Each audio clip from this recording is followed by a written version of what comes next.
நம்மளுக்கு யாரையாச்சும் ரொம்ப பிடிச்சு போச்சுன்னா, அவங்களுக்கு என்னென்னலாம் பிடிக்கும் அப்படின்றது யார் மூலமாவது தெரிஞ்சுக்கிட்டு, அவங்கள நம்ம இம்ப்ரெஸ் பண்ண பார்ப்போம். அவங்களுக்கு என்னெல்லாம் பிடிக்குதோ அதெல்லாம் வாங்கி தருவோம். அவங்களுக்கு எப்படியெல்லாம் நம்ம நடந்துக்கிட்டா, பேசினா பிடிக்குமோ, அதன்படி நம்ம நடப்போம், பேசுவோம். இதே மாதிரி நம்மளோட வாழ்க்கையில நம்மள ஏசப்பா எவ்வளோ நேசிக்கிறாரு. நம்மளும் தேவனை நேசிக்கிறோம். ஆனால் என்னைக்காச்சும் ஏசப்பா உங்களுக்கு எப்படி நான் நடந்தா பிடிக்கும்? நான் எப்படி இருக்கணும்? உங்களுக்கு என்னதான் பிடிக்கும்? நான் எப்படி தான் நடக்கணும்னு என்னைக்காவது ஒரு நாள் ஏசப்பாவோட பாதத்தில் அமர்ந்து கேட்டிருக்கீங்களா?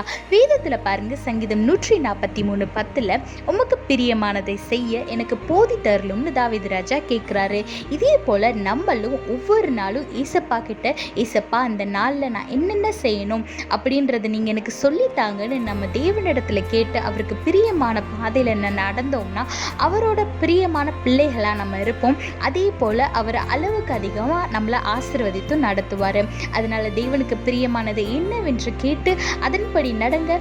ஆசீர்வாதமான வாழ்க்கையை பெற்றுக்கொள்ளுங்க. கர்த்தர் உங்களோடு கூட இருந்து உங்களை ஆசீர்வதித்து உங்களை பாதுகாத்து உங்களை வழி நடத்துவாராக. ஆமென்.